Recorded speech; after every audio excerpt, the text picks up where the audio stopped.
Hi friends, இன்றைக்கி நம்ம பார்க்க போகிறது செம்ம டேஸ்ட்டான சிக்கன் கிரேவி ரெசிபி தான். சாதாரணமாக சிக்கன் கிரேவி நிறைய பேர் பண்ணுவோம். ஆனால் நம்ம இன்றைக்கி மசாலா ஃப்ரெஷ்ஷாக அரைச்சிட்டு இந்த கிரேவி பண்ண போகிறோம். இந்த மசாலா தான் இந்த கிரேவிக்கு ஒரு சூப்பரான ஃப்ளேவர் கொடுக்க போகுது. இது வந்து இட்லி, தோசை, சப்பாத்தி, பரோட்டா எல்லாத்துக்குமே ஒரு அல்டிமேட் கோம்பாவும் இருக்கும். வாங்க இந்த ரெசிபி எப்படி செய்யுதுன்னு பார்க்கலாம்.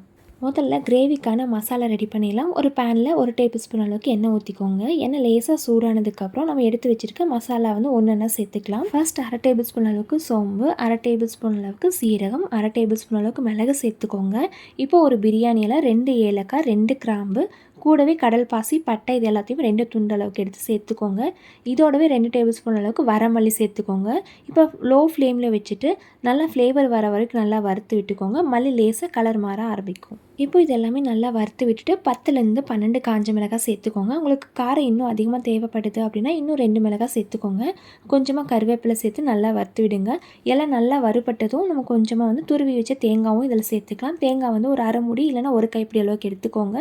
இதை நல்லா கலர் மாற அளவுக்கு லோ ஃப்ளேமில் வச்சுட்டு நல்லா தேங்காய் ப்ரௌன் கலரில் வர அளவுக்கு நல்லா வந்து வறுத்து விட்டுக்கலாம்.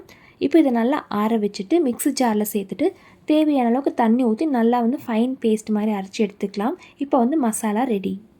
இப்போ கிரேவிக்கு தேவையான அளவுக்கு மசாலா ரெடி பண்ணிட்டோம். இப்போ வந்து கிரேவிக்கு ஒரு பேனில் கொஞ்சமாக ஒரு 2 டேபிள் ஸ்பூன்லேருந்து 3 டேபிள் ஸ்பூன் அளவுக்கு எண்ணெய் ஊற்றிக்கலாம். எண்ணெய் நல்லா சூடானதுக்கப்புறமா 2 பட்டை, ஒரு பிரியாணியில் 1/2 டேபிள் ஸ்பூன் அளவுக்கு சோம்பு போட்டு நல்லா பொரிய விட்டுக்கலாம்.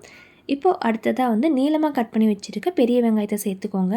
இது நல்லா பொன்னிறமாக வர வரைக்கும் நல்லா வந்து வதக்கி விட்டுக்கலாம்.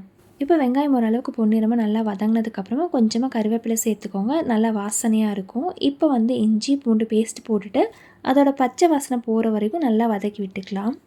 இப்போது இஞ்சி பூண்டோட பச்சை வாசனை போனதுக்கப்புறமா அடுத்து கட் பண்ணி வச்சுருக்க 2 தக்காளியை சேர்த்துக்கோங்க. தக்காளி சீக்கிரமாக வதங்கிறதுக்கு கொஞ்சமாக உப்பு சேர்த்துக்கலாம். இப்போ நல்லா கலந்து விட்டுட்டு தக்காளி குழையிற அளவுக்கு நல்லா வதக்கி விட்டுக்கலாம். இப்போது தக்காளி, வெங்காயம் எல்லாம் நல்லா வதங்கி பச்சை வாசனை போனதும் நம்ம வாஷ் பண்ணி வச்சுருக்க சிக்கன் வந்து இதில் சேர்த்துக்கலாம். இப்போது சிக்கன் சேர்த்ததுக்கப்புறமா அதுலேருந்து தண்ணி பிரிஞ்சு வர வரைக்கும் நல்லா வந்து 2 நிமிஷம் நல்லா கலந்து விடுங்க. இப்போ கொஞ்சமாக மஞ்சள் தூள் சேர்த்துட்டு சிக்கனோட நல்லா மிக்ஸ் பண்ணி விட்டுட்டு கொஞ்சமாக கிரேவிக்கு தேவையான உப்பும் சேர்த்துட்டு நல்லா கலந்து விட்டுக்கோங்க. இப்போ இது எல்லாமே நல்லா மிக்ஸ் பண்ணி விட்டுட்டு இதில் கொஞ்சமாக மல்லி இலை கட் பண்ணி அதையும் சேர்த்துக்கோங்க. நல்லா மிக்ஸ் பண்ணிவிட்டு லைட்டாக தண்ணி பிரிஞ்சு வர அளவுக்கு ஒரு 5 நிமிஷம் நல்லா கொதிக்க வச்சுக்கோங்க.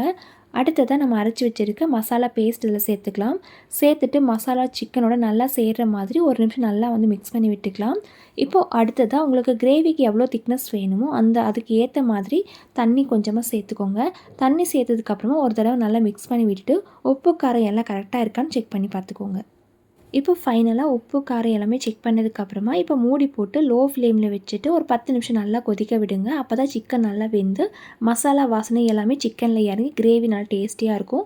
ஸோ இந்த மாதிரி ஒரு 10 நிமிஷம் நல்லா கொதிக்க வச்சுக்கோங்க. இப்போ 10 நிமிஷத்துக்கு அப்புறம் ஓப்பன் பண்ணிங்க அப்படின்னா சூப்பரான கிரேவி ரெடி. நீங்கள் வந்து ட்ரையாக வேணும் அப்படின்னா இன்னுமே கொஞ்சம் நேரம் நல்லா கொதிக்க வச்சுக்கோங்க.